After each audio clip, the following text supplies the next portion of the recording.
To all devotees. Hare Krishna Prabhuji, Dandavat Pranam, also to Jai Shri Srila Prabhupada. Prabhupada and Guru Maharaj. Thank you so much for joining and giving your valuable access to this long time in this morning. You can take us back.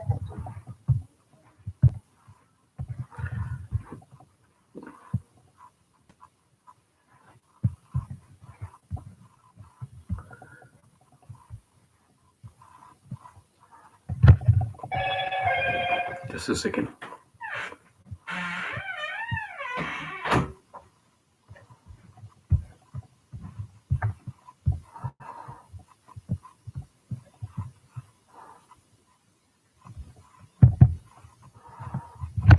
All right.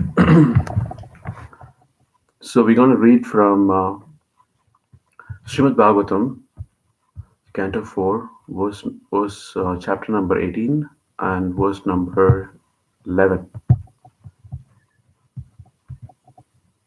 Let me get the verse.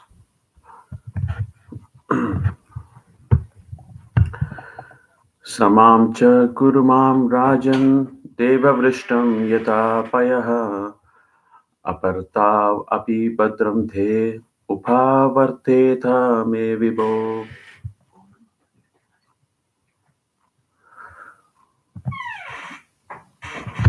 Translation by His Divine Grace Srila Prabhupada. My dear King, may I inform you that you have to make entire surface of the globe level. This will help me even when the rainy season has ceased. Rainfall comes by the mercy of King Indra. Rainfall will remain on the surface of the globe, always keeping the earth moistened. Thus, it will be auspicious for all kinds of production. Purport by Srila Prabhupada.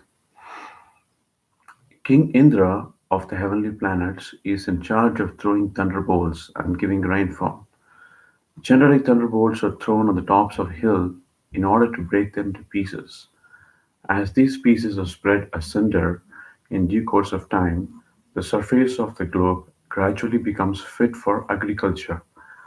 Level land is especially conducive to the production of grain. Thus, the planet Earth requested Maharaj Prithu to level the surface of the earth, breaking up the high land and mountains. Om Tat Sat.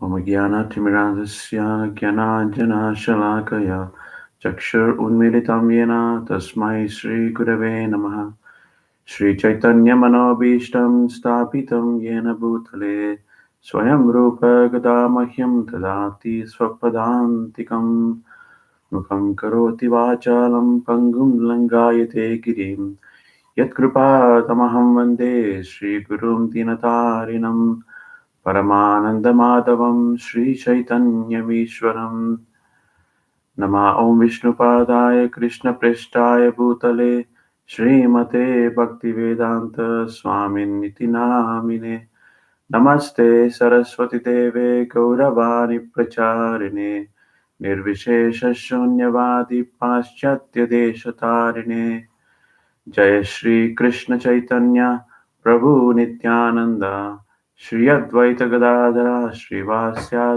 Gaura Bhakta Vrinda Hare Krishna Krishna Krishna Hare Hare Hare Rama Rama Rama Hare Hare.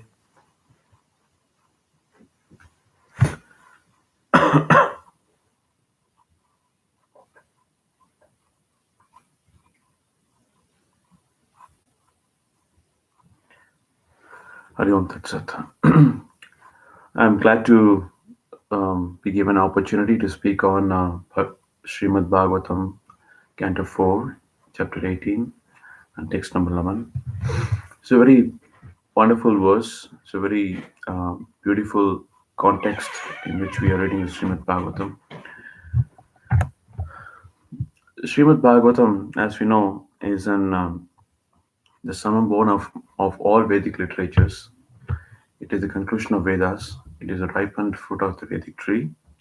And it is also, he gives the proper philosophical meaning of the Upanishads and the Vedas. So, Srimad Bhagavatam, every part of Srimad Bhagavatam is very instructive and also is full of transcendental nectar of the love of God. So, in this particular verse, context is that Maharaj Prithu, on seeing his subjects are really being tormented by hunger, thirst, and all different material impediments, so he goes and tries to find out what is the cause of the problems that's befallen them. So he is trying to find, and he finally concludes that it is the earth which has hidden all the resources, which has hidden all the different herbs, the grains, and all the different things that the human being depends upon. So the question is why it is hidden. That being a different question, but this is a very interesting context. And Mother Earth, she also tries to reason with Maharaj Prithu. So this is something that is very interestingly also seen in other situations where there is incarnation of Lord is involved.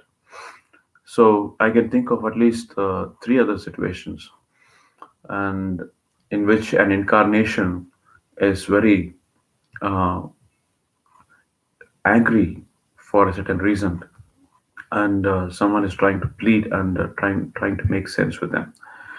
So one is Lord Narasimha. We can all remember Lord Narasimhadev was very angry because his pure devotee Prahalad Maharaj was tormented by his father, and and he found that the reason was not just Hiranyakashipu, but he was real angry with the demigods themselves, because Brahma was gave the benediction to Hiranyakashipu that he cannot be killed in such and such situations, and there was almost everything, almost there was no option left out for him to be killed. So because of which Hiranyakashipu became very puffed up, and he tried to torment everybody, the saintly people, and also Prahlad Maharaj. And he was very angry with um Lord Ashmadev was very angry with all the demigods for that purpose. So none of the demigods could approach Lord Ashmadev to pacify him. They tried to send Mother Lakshmi, but she also backed off. Finally, it had to be Prahlad Maharaj, who was actually the real cause of appearance of Lord Ashmadev. So when he went in front of Lord Ashmadev, he was extremely pleased to see him for the sacrifice that he has made in order to prove the point to the entire world that Lord's, Lord never fails to protect his devotees. And also, he gave a lot of wonderful instructions to Hiranyakashipu and people in general. So he was very pleased with it. And he was not just pleased, he in fact wanted to pacify Prahlad Maharaj for what he had to undergo. So that is one situation. And I can also think of Lord Chaitanya also became very angry. This was when Nityananda Prabhu was trying to preach the holy name, and he became hurt by Jagai and Madai. So Lord Chaitanya became extremely angry. He wanted to kill Jagai and Madai. And that's when Nityananda Prabhu he pleaded with the Lord, Lord, please do not do this. This is not your incarnation where you take the weapons and you kill them, but you have to mercifully forgive them. So that's another instance where I can remember that someone pleads with the Lord, the incarnation of the Lord. The third one, which has a striking similarity with our situation here, is Lord Rama. So Lord Rama, he wanted to cross over the ocean and he wanted to rescue Mother Sita. And for that, he had to cross over the ocean, which was not humanly possible.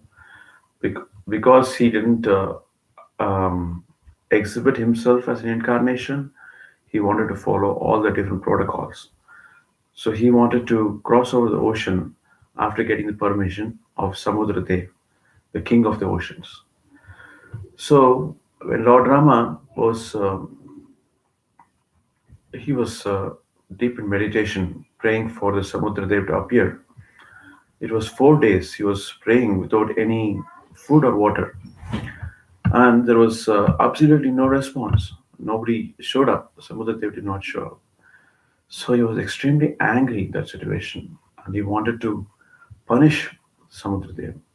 In order to do that, he took the arrow and he was ready to um, invoke the Brahmastra weapon, and he was about to dry up all the waters. That is when Samudradev he appeared, and then he pleaded with Lord Rama to stop this annihilation. So he reasoned with Lord Rama in the same way. He said that he had to visit Lord Rama. He had to had an appointment with him to seek out certain information. And later, other acharyas they reveal that actually Samudradev wanted to go and ask Brahma what is the way in which he can pass over the ocean. Because the Lord Rama's incarnation, excuse me,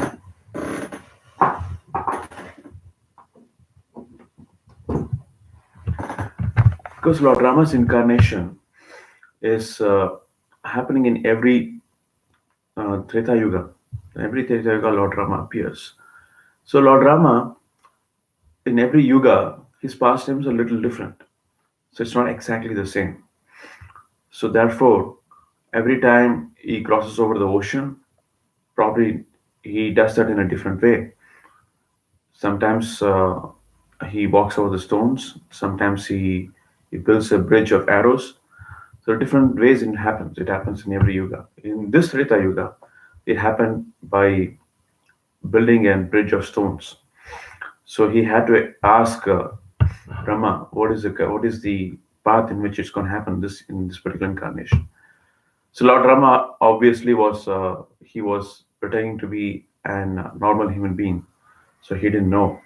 At least he pretended that he doesn't know what's going to happen and why Samudradev was late. So Samudradev had to ask Lord Brahma in order to build a bridge. This time he has to write Lord Rama and his army has to write his name, Lord Rama's name on the stones, and then it's going to float. So that's a way in which Brahma wanted to glorify that Lord's names is actually more accessible and more powerful than Lord Himself. They're not different, but Lord's names are more accessible, and anybody can take Lord's name, and He can immediately be present by just invoking His name. So, another, that was a beautiful pastime in which Samudra Dev has to come and plead with Lord Rama because he was late in responding to Lord Rama's call for him. So, in the same way, Prithu Maharaj, he is also an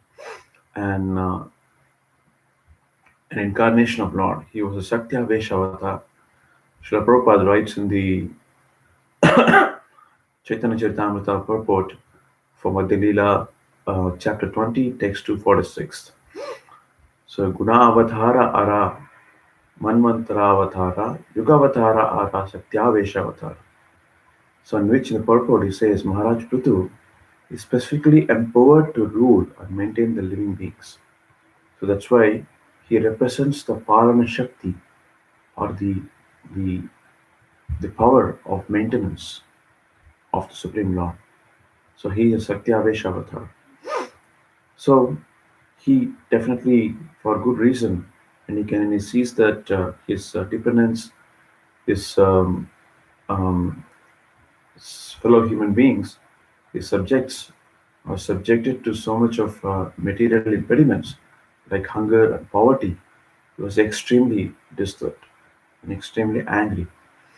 And he was when he was in search of who was the cause of it, then he found that Mother Earth was the cause of it.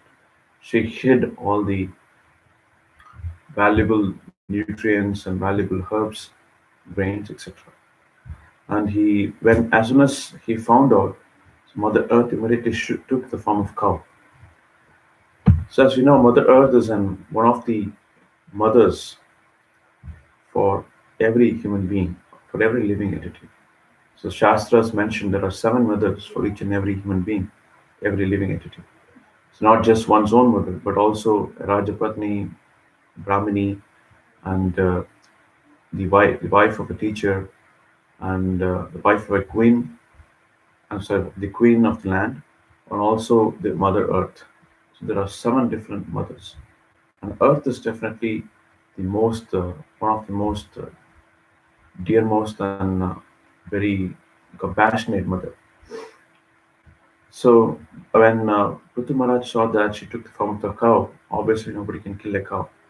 So he immediately decided to reason out with her why she was doing this.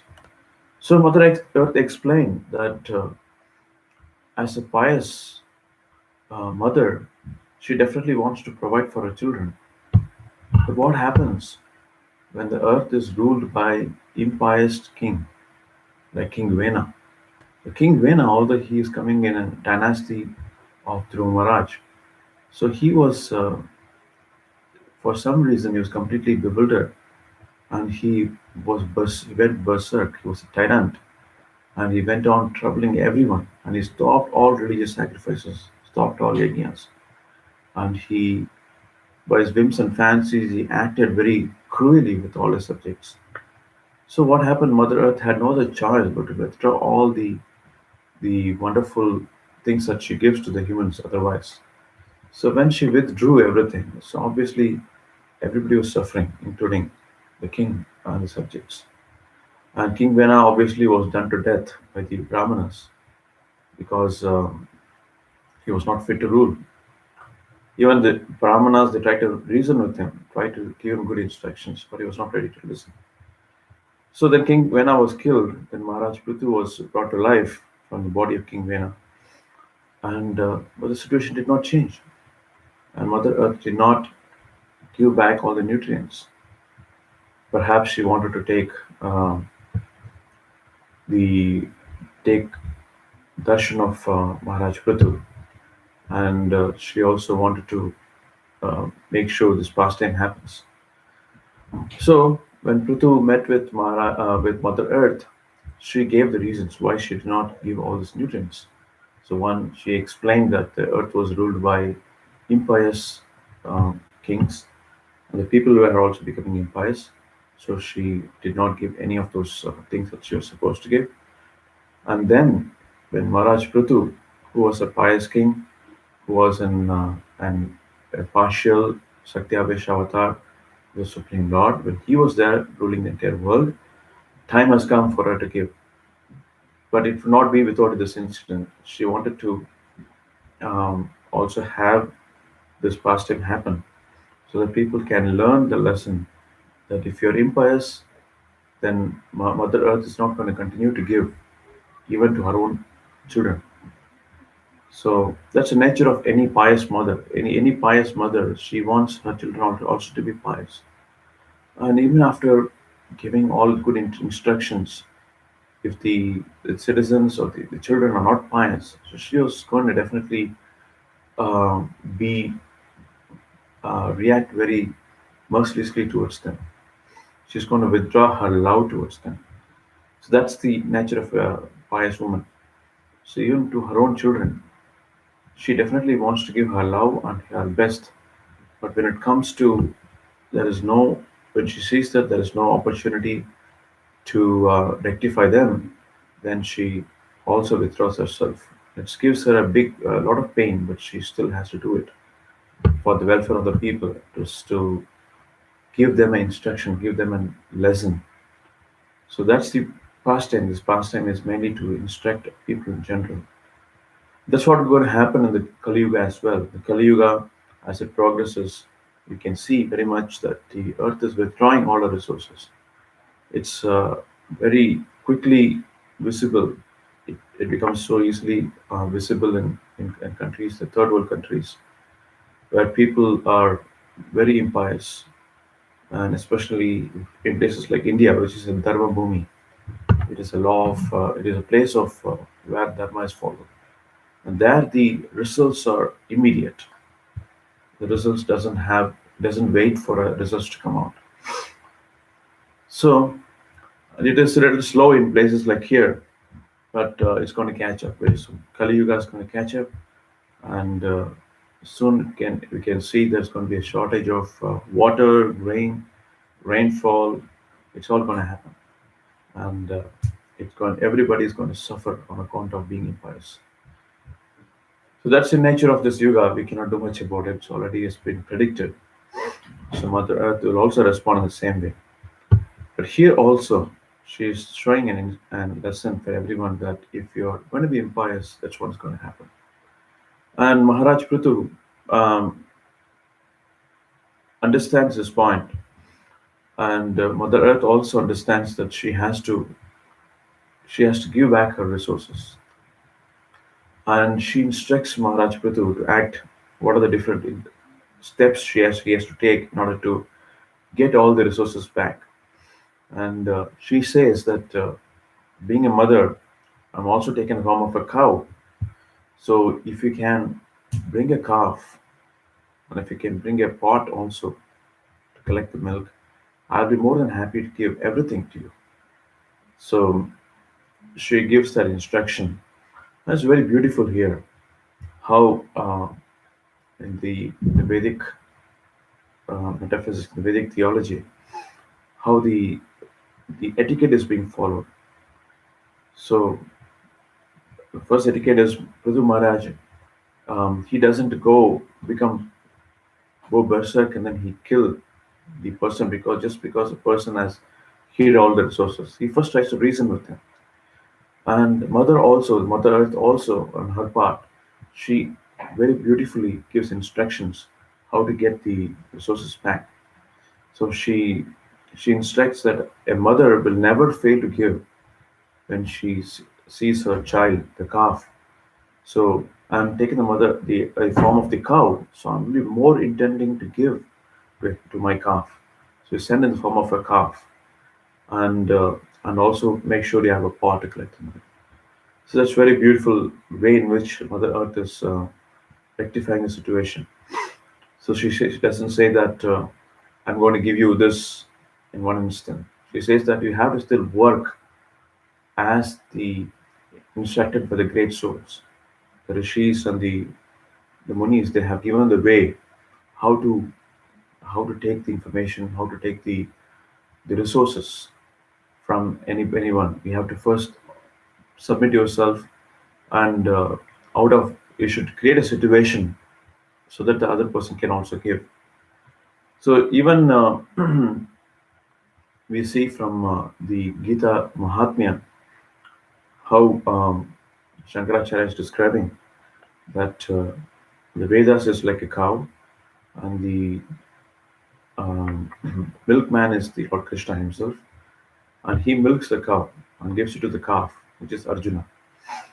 So Sarva Upanishadu Gabo Dogta Gopalanandanaha Partho Vatso Sudhir Bhokta Tugdam Gita Amritam Mahat.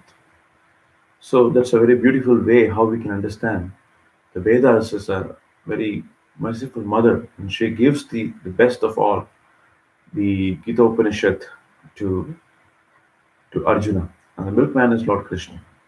So in the same way, we can see here, Mother Earth is taking the form of the cow, and she's ready to give all the resources, but you have to approach with a calf and with a pot. And of course, you have to have a very qualified milkman like Prithu Maharaj. That's a very nice, interesting parallel here. And what happens here is that so there is no violence here because in the Vedic theology, in the Vedic Puranas and Itihasas, we always see violence is not for subjugating someone. Violence is only used only when there is a need to use it, need to defend yourself, or need to set the dharma. So only then you have to use the violence. Otherwise, you don't use the violence. The word Kshatriya itself is very significant. Word Shat means to hurt, only when there is a need. Triya. So it's always in the defensive mode. It's never used for offense. So that's a beautiful way we can understand. So the offense is only to be used. There is an atathai when there is an oppressor. So it's always used for violence used for defensive purposes. So that is the declaration of the Vedas. That is what a Kshatriya's duty is. Kshatriya has to use it for defensive purposes and also to use to establish dharma. If it is used otherwise, then he is not a proper Kshatriya. That's why a Kshatriya, when he dies in the battlefield, he is immediately given and placed in the heaven because he is following the codes of conduct. He is following dharma at the battlefield. So he's immediately given a heavenly birth. So we see that in the Bhagavad Gita also. Lord Krishna says to Arjuna, "You fight the battle. If you win, you're going to get the entire kingdom. But if you die, you're going to get a place in the heavenly planets." So that's the beauty of the teachings of the Vedas. It always gives chance for life. It always gives us a second chance re- um, to to change ourselves for better. So that's a beautiful context here. Having explained the context, let us try to understand what is the purport of this verse. So here, Srila Prabhupada is trying to say, the translation also, Srila Prabhupada is, in the translation, Mother Earth is saying that it is important to first set the earth surface properly so that the grains can grow. So if the Mother Earth has to give the grains, so you have to do some work. So nothing is going to come for free. So it's also explained in the Kurma Purana. They explains that how and we cannot reap what we are destined to get unless we work for it.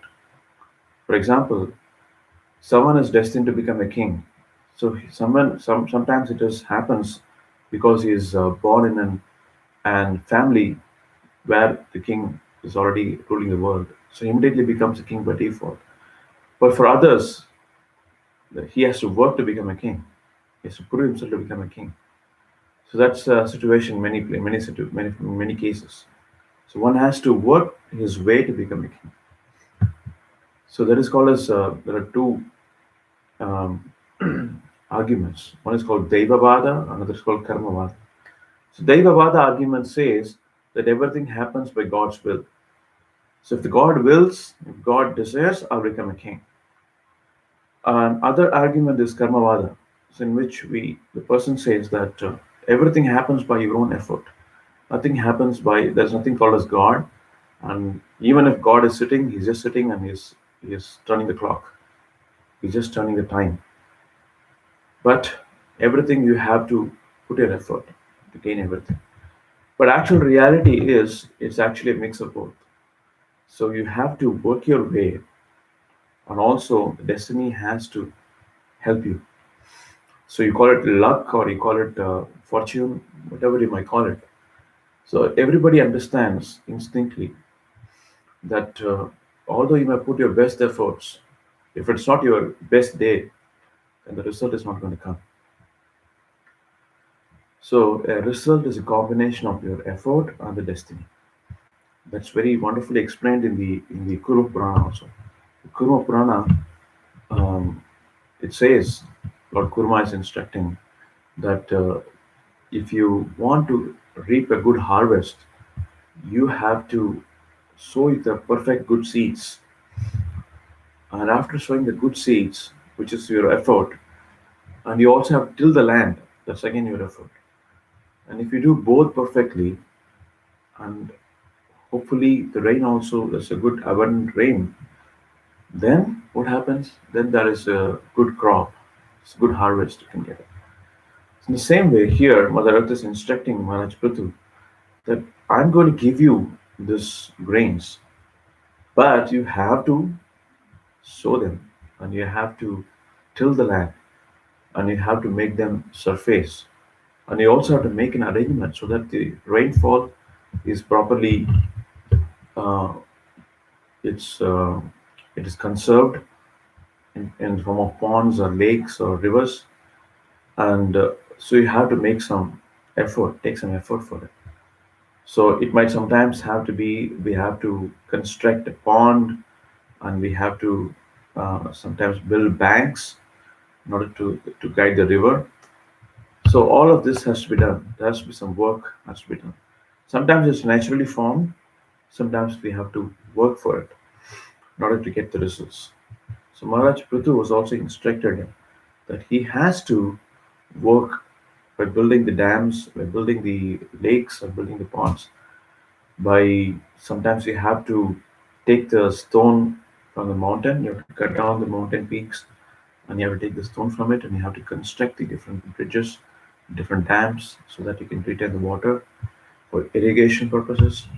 And you also have to till the land and sow the good seeds to get a good harvest. That's a very good instruction that Mother Earth is giving for people in general, and also very subtly she is giving a point that you cannot get your harvest, you cannot get your results unless you work for it. That's the instruction we have to take from this. And also, Mother Earth is also saying the the role of Indra. So Indra also has a role to perform here.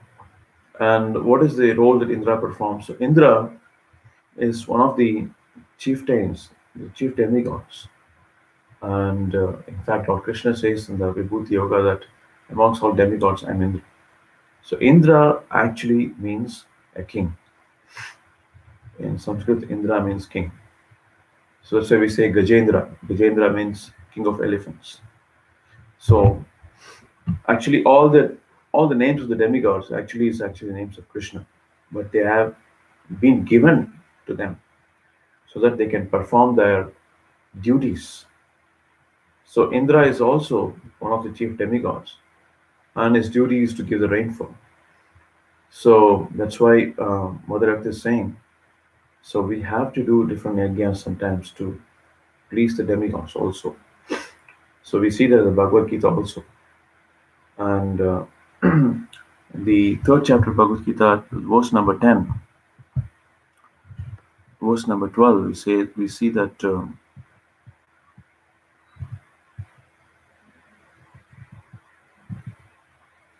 Ishtan Bogan hi wo devo dasyante yajnamavitah Tairdhathan apradayabhyo yo bhukte stena eva saha. So Lord Krishna instructs to Arjuna that this whole creation, there's a synergy between humans, demigods, and ultimately the Supreme Lord.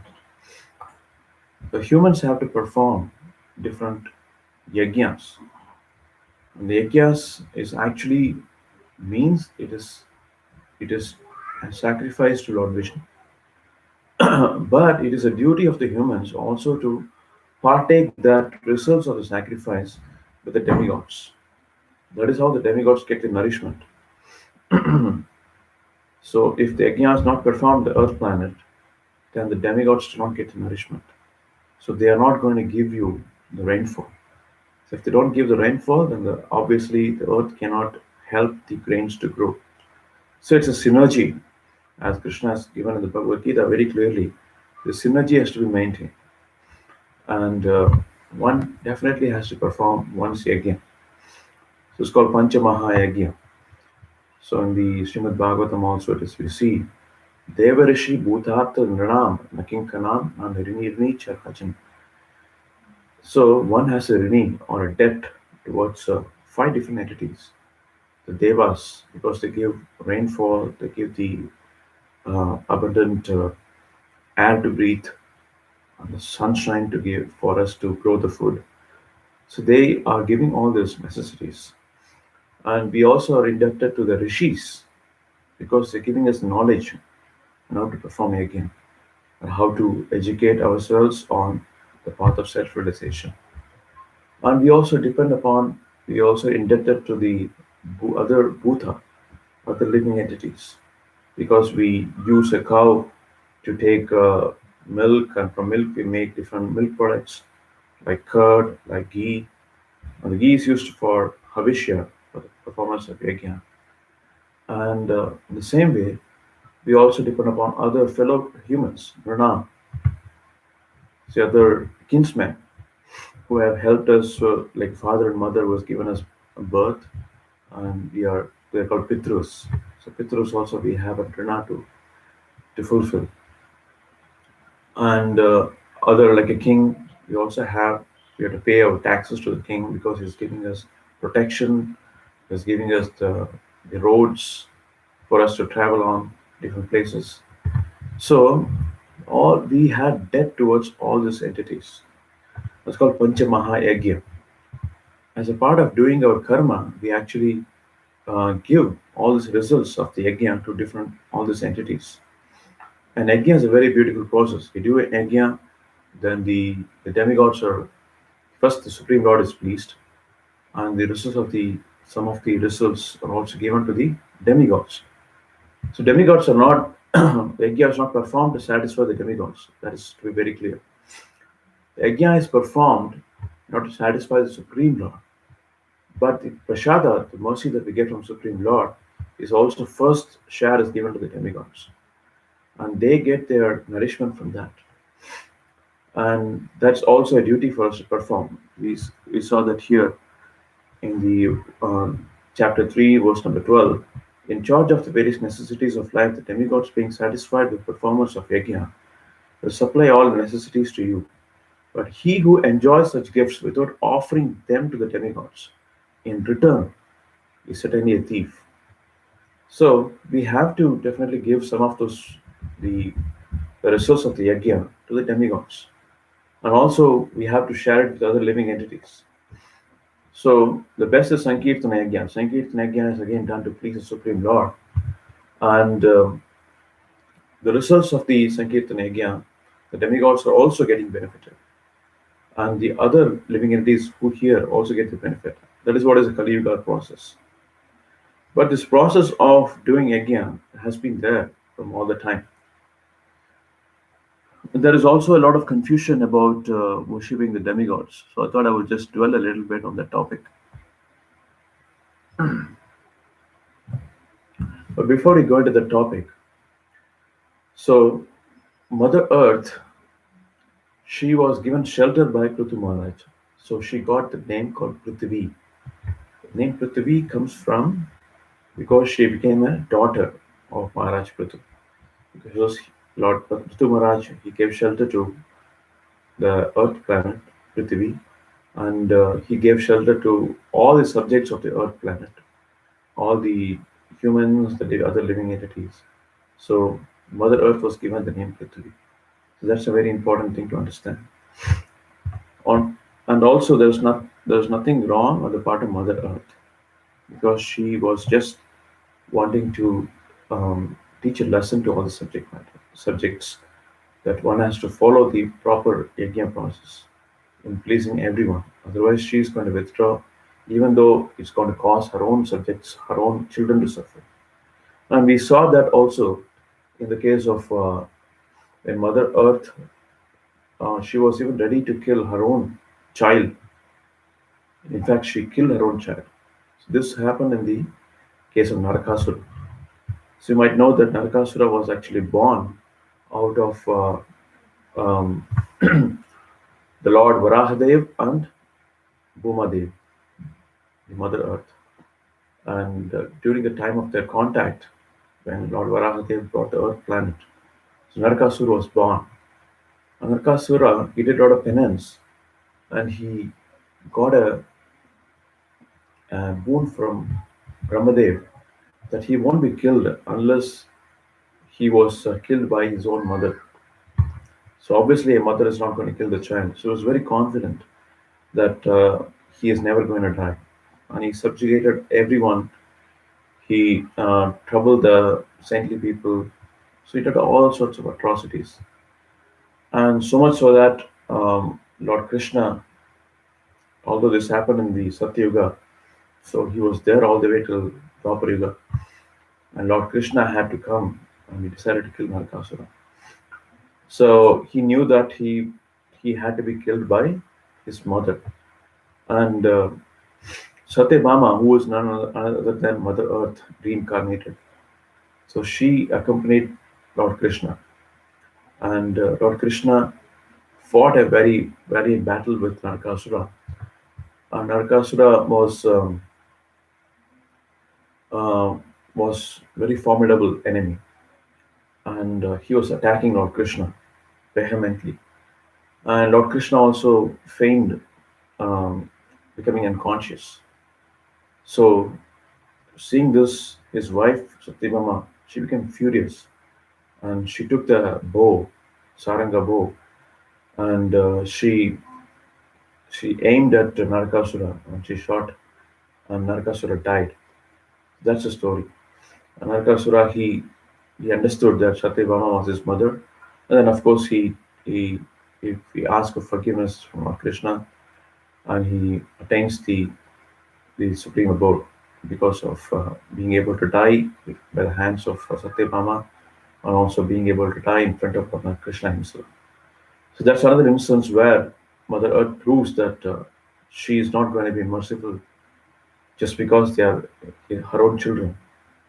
Dharma is the utmost, piety is the utmost, of utmost importance to Mother Earth. She's proven it again and again, even in this case. So so there was nothing wrong on the part of Mother Earth. So coming back to the topic of the demigods,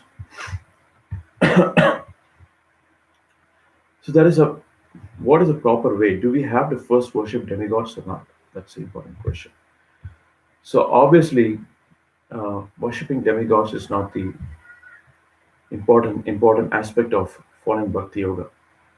So it is an important aspect when we are following karma yoga. So if anyone is following karma yoga, anyone lesser than that, then following of the worshipping the demigods becomes important because that's an part of the Pancha Mahayagya. And Krishna is explaining that in the Karma Yoga chapter, in third chapter also, that one has to partake one's yajna results to the demigods. And that is when they're going to be happy because they have to give the rainfall, they have to give the abundant necessities of life. Otherwise, they're not going to get the necessities of life. And this is also explained in the another verse in the Bhagavad Gita, in the fourth chapter, third chapter of Bhagavad Gita. Annad bhavanti bhutani parjanyat anna sambhavaha yagyat bhavati parjanyo yajna karma samudbhavaha. So how are we going to get food grains? The food grains comes from the rainfall. How does the rainfall come?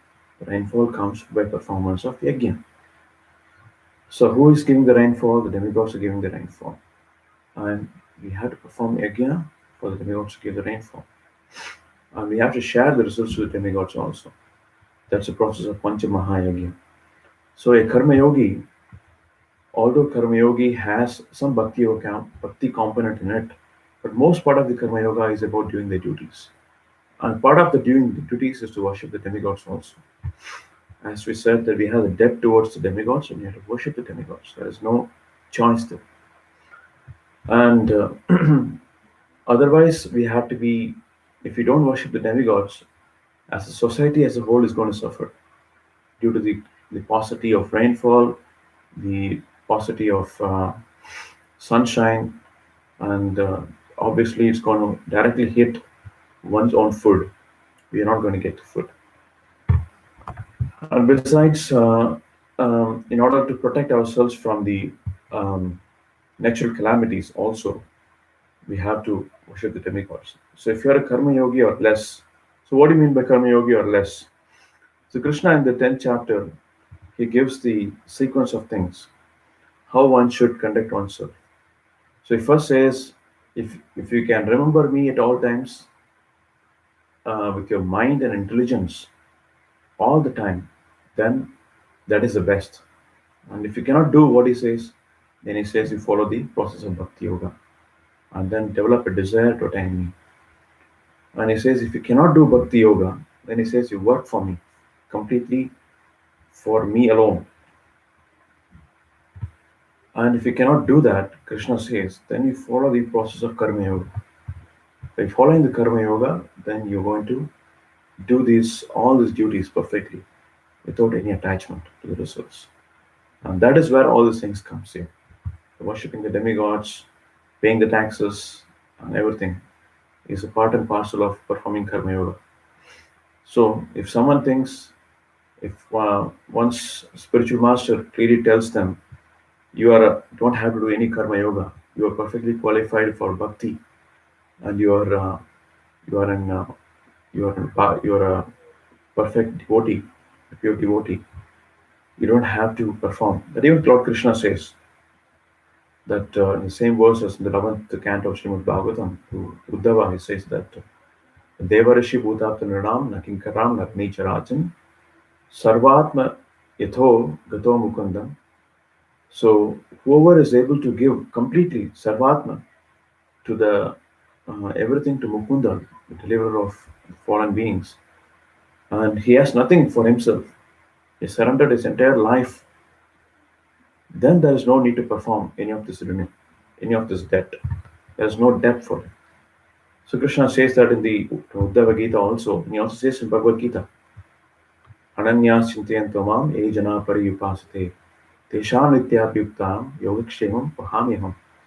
Krishna says that whoever has completely given themselves to me, Ananya, without any Ananya Bhakti, without any kind of a second thought, if someone is able to devote their complete thought to Supreme Lord at all times, then they have no karma to perform. For such people, akarma is the way. There is no karma to perform. But if you're doing karma yoga, you have to do varnashrama dharma.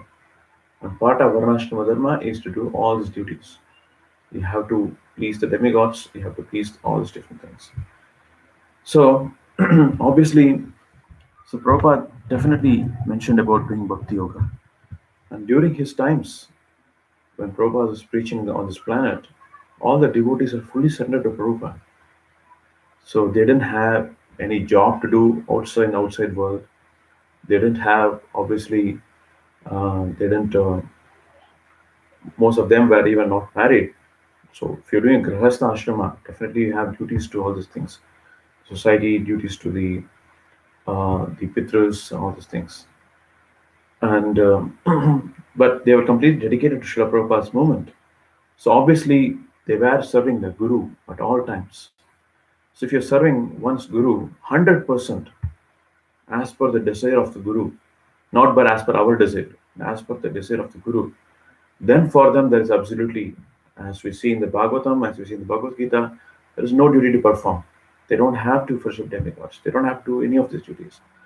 But if you're not, if you're having a job, you're working outside, and you have your kamya karma, you have your desires to fulfill, you want to visit a certain place, you want to visit the Niagara Falls, you have so many desires apart from serving the Supreme Lord 100% of the time, apart from serving the Guru's instruction 100% of the time. Obviously, all these duties applies to you. So we have to perform all this Pancha Mahayagya. Otherwise, we're going to get debt and we're also going to get karma for that. So there is no other choice. That's why Prabhupada knows that. Prabhupada knows that not everybody will be able to perform Bhagavad Dharma 100% of the time. So he wanted us to do also follow the Varnashrama Dharma to the best of our capacity. So obviously, as devotees, we should definitely try our best to do Bhakti Yoga. And as long as we're doing Bhakti Yoga, it's perfect. And Karma Yoga also means that we have all these duties. So having mentioned that, as a karma yogi, someone has to worship a demigod.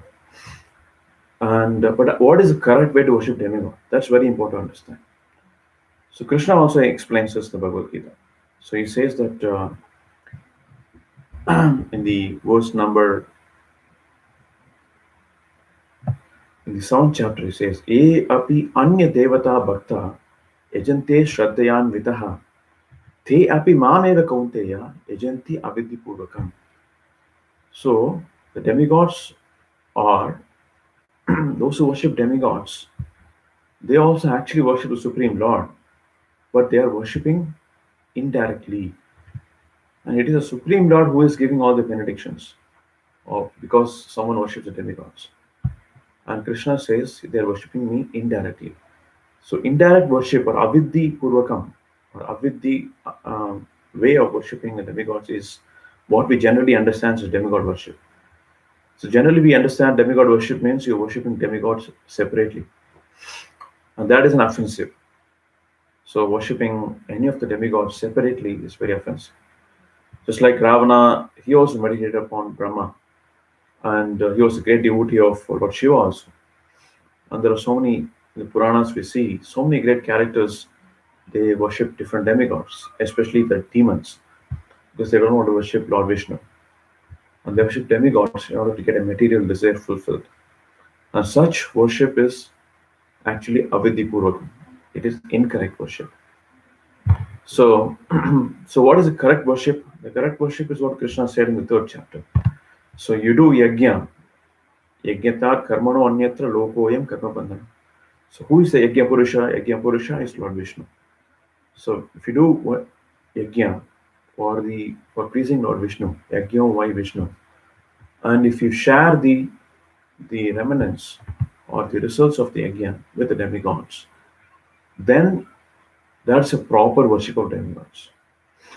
The proper worship of demigods is first we have to acknowledge who are the demigods.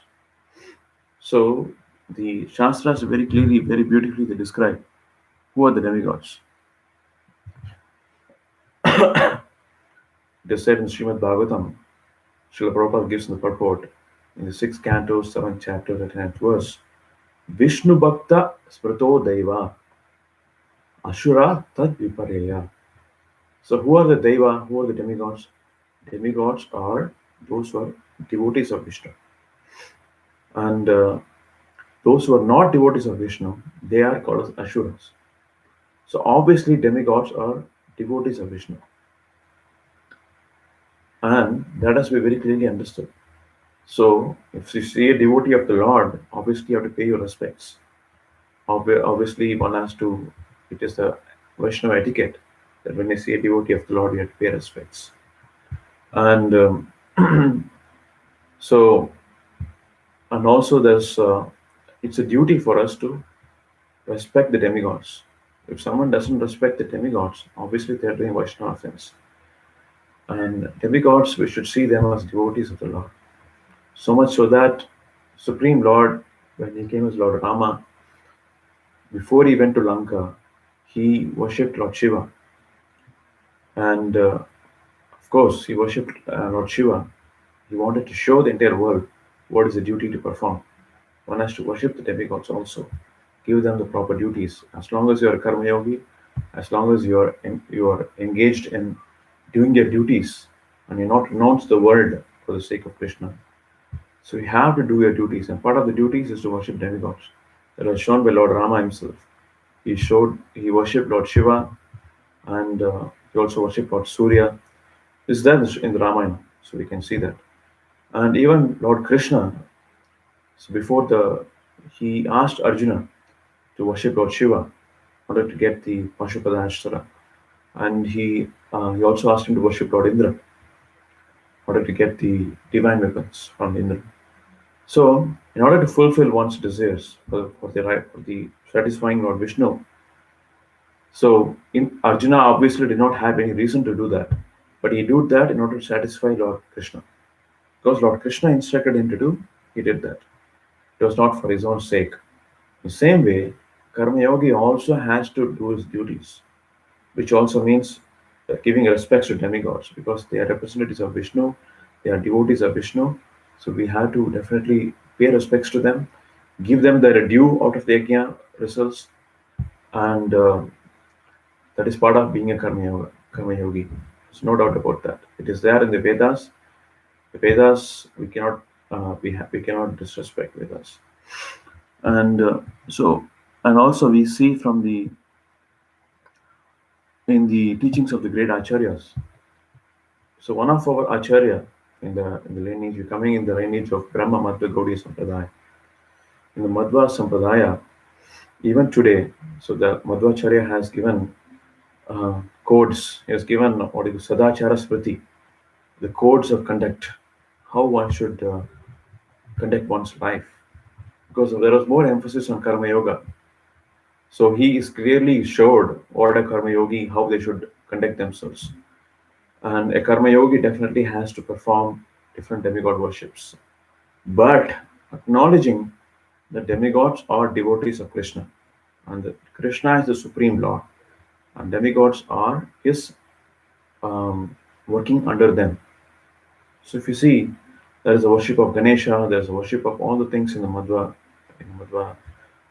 lineage, but they always do it first give that credit to Lord Krishna, or they give the credit to the demigods, showing their relationship with Krishna. And there is elaborate process of worshipping demigods, giving them the due worships, but keeping Krishna in the center. That's very important. That is what is called proper way of worshiping demigod. So proper way of worshipping demigod is to keep Krishna in the center, and then worship other demigods after worshipping Krishna first. The first worship is for the Krishna, and then you give the results to the demigods. That is very clearly shown by Madhvacharya in his whole process. Because I'm coming from that background, I understand that, and this is very much part of the theology of the Vedic theology to worship demigods. And as long as you're a karma yogi, that's the disclaimer. So if you're a bhakti yogi and if you're a completely pure devotee, you don't have any of these things to perform. You don't have a job in the outside world. You don't depend upon the social security for your income. You don't have to. You have full, complete dependence upon surrender to the Lord. Sarvadharman parityaja mam ekam sharanam raja. You're only surrender to the Supreme Lord. You don't need a hospitals. You don't in order to treat yourself, or you don't need any to depend on society completely. You're complete renunciant. Then obviously there's no duty to perform. There's no need to worship the demigods. You are perfectly free to do just bhakti yoga. So that's a qualification of someone who can be exempted from all these duties. One is completely surrendered to Guru and completely surrendered to the Supreme Lord. Then worshipping Guru and is itself worshipping all the demigods. Krishna says in the Uddhava Gita, 11th canto of Srimad Bhagavatam, that Sarva Devo Mayo Guru. So if you worship the Guru, then you're worshipping all the demigods. But again, for that you have to be a pure bhakti yogi. That's a disclaimer. If you're depending upon your job, depending upon different things, obviously you're paying tax. If you don't pay tax, what happens? The government is not going to let you free. The IRS is going to come behind you. The same way, if you don't do pay your taxes to the demigods, it's not going to be exempted. But if you're a bhakti yogi and if you're trying to become a pure bhakti yogi, yes, you are exempted from worshipping demigods. So, with that little bit of trying to give my little understanding from the great acharyas, I would like to throw it open for any questions that might be there at this point.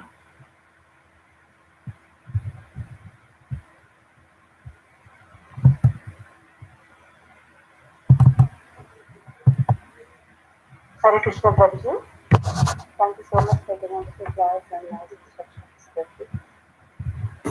So request everyone to join us. If you have any questions or comments for Prabhuji, they can be ahead.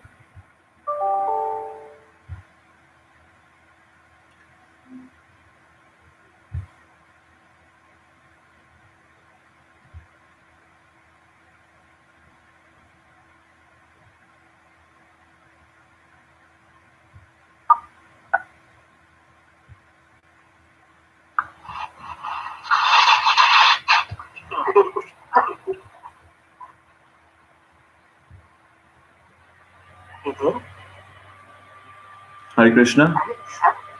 Yes. This is Kamala Dasi. Very nice class you gave, very nice explanation. And the demigod in relation to first Krishna worship, and then you must give a prasad of Krishna to demigods. That is the way. Mataji, can you be a little louder? I'm having a little trouble hearing you. I don't know, there's some disturbance. And the one we said about demigod worship, that we worship, Krishna, it has to be there. Even though he performed yajna for demigod, Vishnu has to be there. Krishna has to be there. So then usually we have this, what do you call it? There's a pot. We put the coconut on it, the Vishnu pot is already there in person. So that's how Devta can be worshipped by worshipping Krishna, and then they the prasad like that worship. So that's very nice that you have explained. Thank you very much. Hare Krishna. Thank you very much, Mataji. Hare Krishna. Yes, you're very, very correct in saying that you worship Krishna, you're worshipping all the demigods. That's very correct. So Krishna also says that in the Srimad Bhagavatam also, if you're Srila Prabhupada also gives this analogy, if you're watering the root, then all the parts of the trees get nourishment. That's very correct. Also, also says that Sukadeva Goswami, if you have all the desires, Sarva Kamava, or Kama Sarva Kamava, Moksha Kama Udanati, Tivena Bhakti Yogena, Vejita Puri Sampana. So we have the desires, so then still we worship Krishna with all the whatever we have with it. So that's the Krishna fulfills everybody's desires anyway. Thank you. Hare Krishna, Prabhuji. Thank you, Mataji. So, at the minimum, what we can do is we don't have to have separate worship of demigods, but we can respect them as devotees. Yes. Respect is there for everyone. Even for all the living entities, even the ant purpose, even the ant we respect. Because how do we respect? We just chant purpose, we just chant Hare Krishna again. So they get promoted to higher life faster. And there was also one Mataji has said, Lokalasudha Mataji, she gave an example that about Narad Muni goes to Krishna and asking, if somebody is asking, what's the result of chanting Hare Krishna? Is mantra. So then, how do I say in just little bits, It's just a little thing, I don't have to discuss so many things. So the Krishna said, okay, just go to the earth and there's a butterfly in certain place. He explained it, that place, go there and there's a butterfly and you chant Hare Krishna to the butterfly. So Narad Muni goes there and he finds out the butterfly and sends Hare Krishna mantra to butterfly. Of course, Narad Muni is completely pure. So butterfly immediately dies, leaves the body. So then he said, oh, what did I do? I just killed butterfly. I'm killing what came out. So then he goes to the Lord Krishna and said, how it is I'm killing it is one I stand in one time and butterfly. So the Krishna said, okay, just okay. Just go one time. Take such and such places in the year is born. Just go and chant Hare Krishna. So Narada is saying, if I'm chanting Hare Krishna mantra, then they are all going to die. Why Krishna is making me to do this? But he worships Krishna, he is the Lord of his heart and he is playing in his Karama. So he goes there and chants to the deer. And deer died, leaves the body. So then he was so much upset. Now that the end goes to Krishna again. And Krishna says, okay, this one, don't worry. This building is such a kingdom. There's a king, and he had just newborn baby. So the son is born. So go and chant that mantra to this baby.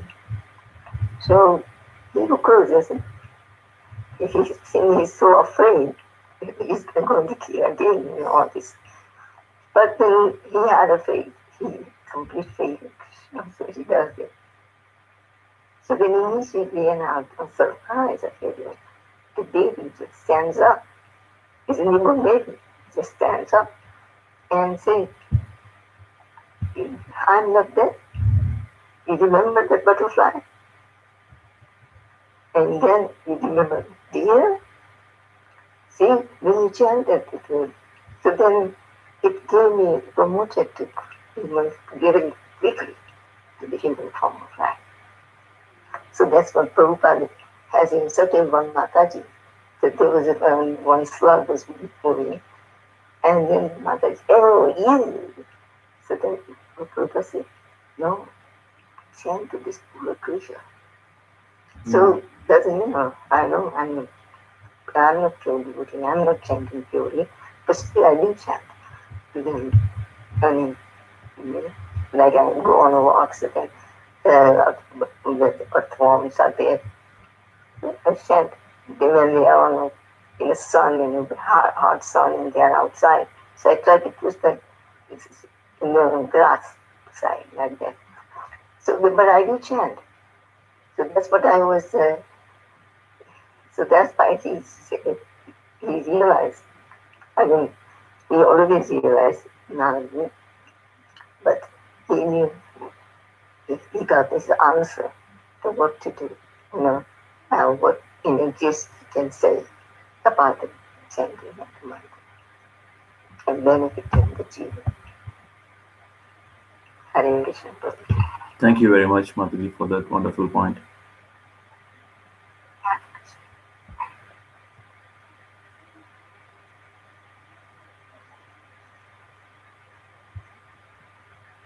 Anyone else has any other comments, questions?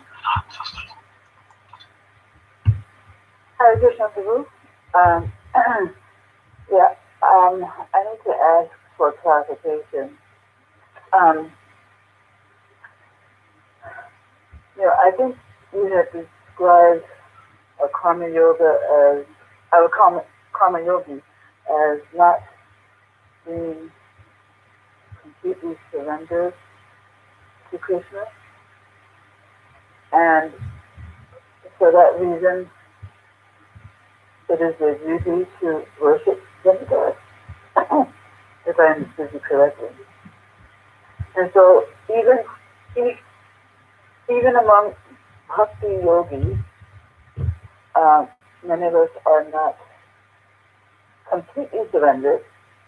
In fact, initiation is marked as the beginning or the process of surrender. And so, in, in this in this scenario, it seems like karma yogis and bhakti yogis neither are completely surrendered to Krishna, at least in the beginning. And so, but we don't say that bhakti yogis should worship demigods. We should respect them, but not that we should worship them, because we worship Krishna and we're watering the root of the tree. So, I just want, I guess, clarification that we are, as bhakti yogis, we're chanting Hare Krishna, that even though we're not fully surrendered, that we do not need to worship demigods, in addition to. Did I understand you correctly?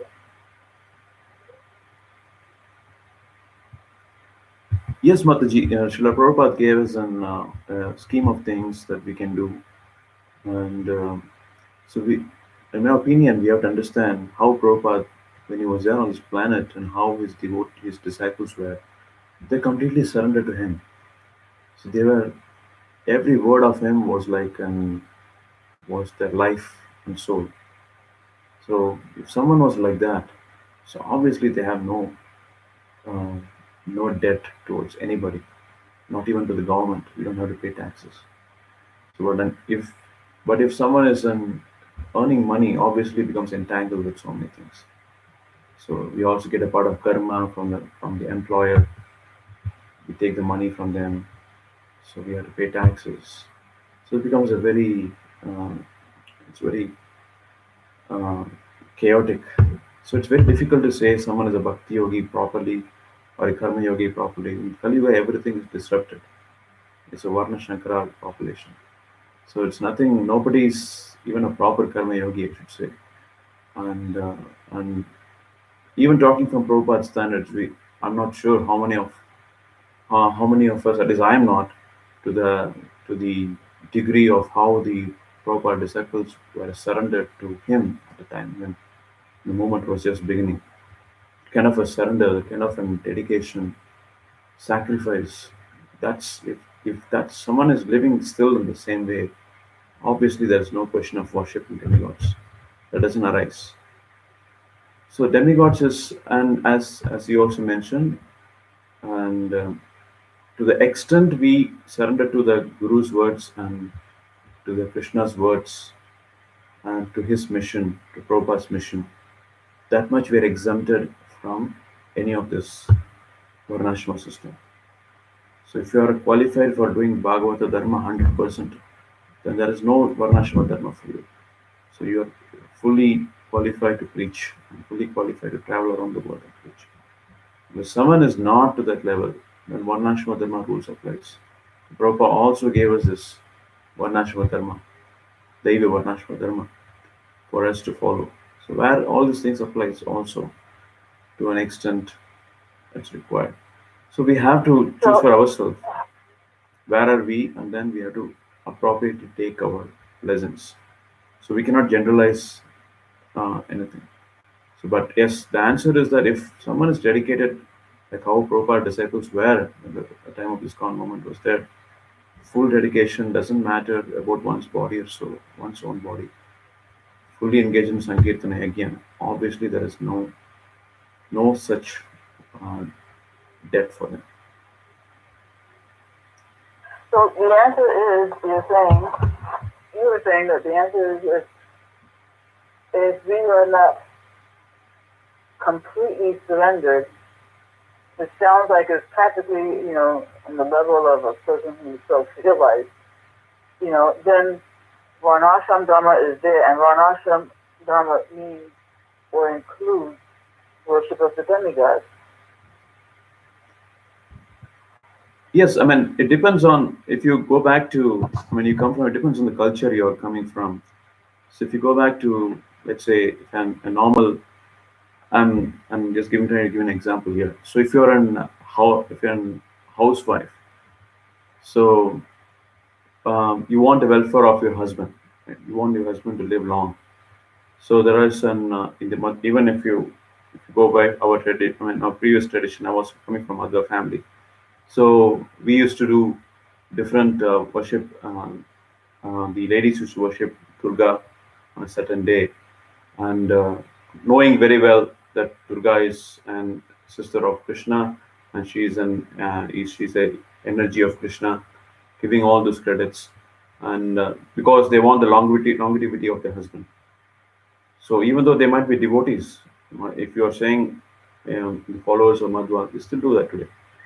So they are also devotees. They are also Vaishnavas, and they worship Durga Devi on the specific day, and they give that due respects to them on those days because the ladies want longevity of their husband. They don't want to take chances because they know they are not pure devotees. They are not completely surrendered to Krishna, and uh, and obviously when it comes to health, so when we are not well, we are not hesitating to go to a doctor. Right? We're not fully surrendered to Krishna all the time. We're not saying, okay, Krishna will take care and leave it just like that. If we are not having that amount of a surrender to Krishna, as Krishna says in Sarvadharman Parityaja, Mam Ekam Sharanam Raja. So that's when we can give up all dharma. If you're coming to that state, you can give up all dharma and then you can just surrender to Krishna. Otherwise, the dharma applies to you. Whatever is your situation, whether you're a grahastha, whether you're a brahmachari, anaprastha, or you are a vaishya, shudra, whatever is your nature, according to Varnashma system, it applies to us. and we have to follow those duties, dharma. Otherwise, we're going to definitely be take another birth, and we have to do those. We have to purify ourselves. So those things applies. Nobody wants to take chances. If you're asking about the housewives coming from an Indian tradition, they don't want to take chances. They might be devotees of Krishna, but they want their husbands to live long. On that day, they will do. And if Prabhupada recommends in the purport that if you want good health, you worship Surya Dev. So he's going to give good health to you. So we should worship with the understanding that the demigods are devotees of Krishna and they are not independent of Krishna. That is a proper understanding of demigods. To worship them independently, that is like Prabhupada gives in this purport. I'm just going to read you the purport in that particular verse from Bhagavad Gita. So, very beautifully he explains what it means avidhi purvakam. So, he says that,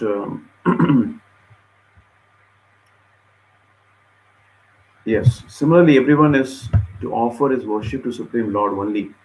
That will automatically satisfy different officers and directors of the Lord. Officers and directors are engaged as representatives of government. And offer some bribe to the officers and directors is illegal. So, worshipping demigods independently is like bribing them. You're trying to bribe and get your work done. So, that is illegal. But if you are respecting them and giving their due, what is to be given as per the Varnashrama system, then that is not bribing. That is not considered as that, or considered as your karma. And Krishna definitely has set up this system in the Vedas. He has given all these things in the Vedas only for that purpose. So, but yes, I'm coming reiterating the same point. So, if you are in the Sarva Dharman Parityajam mode, where you have given up all dharma, surrender to Krishna, not depending upon and wages for your sustenance, not depending upon social security, not depending upon hospitals. Obviously, there is no need for any of this to perform. Okay, but Prabhu, if a person, um, they don't yet have that full confidence in Krishna, right? So you're saying that they should worship the demigod, but worship him as a devotee Yes, of Krishna. yes, So now, a person who would worship a demigod in that way, that does not sound like a person who doesn't have faith in Krishna, you know? If a person is going to worship a demigod because he sees the demigod as a devotee of Krishna, it sounds like that person does have faith in Krishna. Otherwise, why would he worship the demigod as a devotee of Krishna? Such a person would simply does, worship Krishna directly. It seems like a person who doesn't have faith in Krishna, he would only worship the demigod separately because he exactly for that reason, because he does not have faith in Krishna.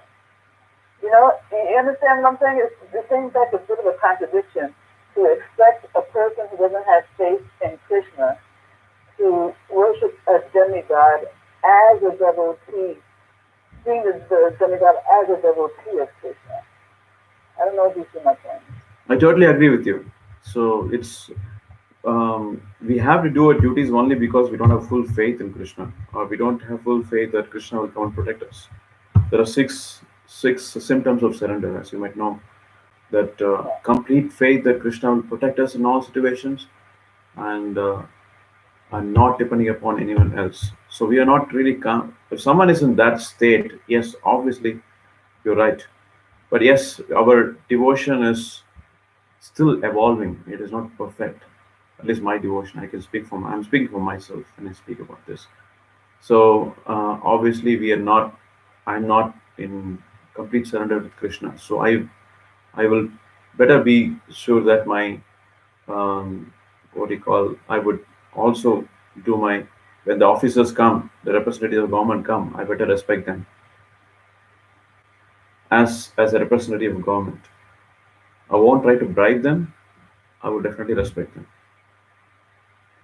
But if you might know from the story of Chitraketu, Maharaj Chitraketu in Srimad Bhagavatam, Yes. so he was meditating upon Lord Krishna, and he saw Lord Shiva and Parvati flying on that plane, and he laughed at them because he was not really worried about the consequences. He was cursed to become a Vritsasura. Well, he doesn't care whether he's in hell or heaven. He's in complete transcendental bliss.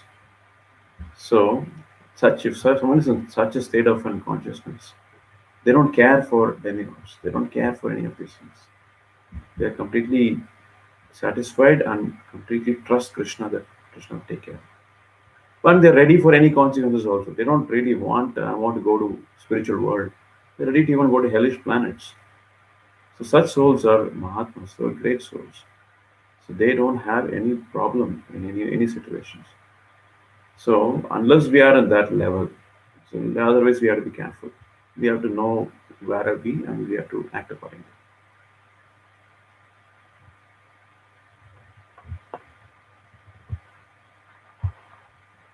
Any other questions devotees might have?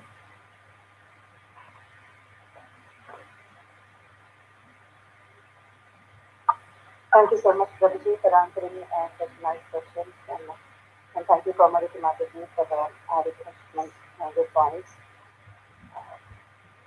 Anybody having any more questions or comments for Prabhuji at this point?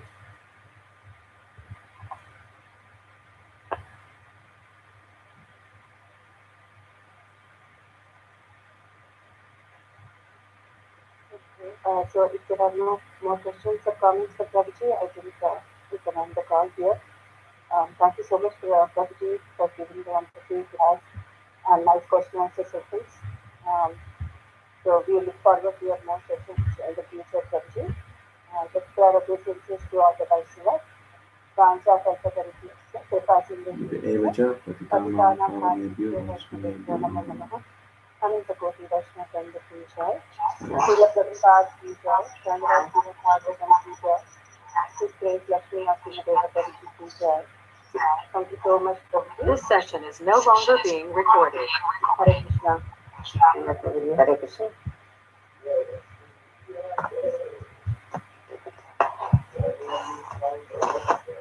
चलो आज को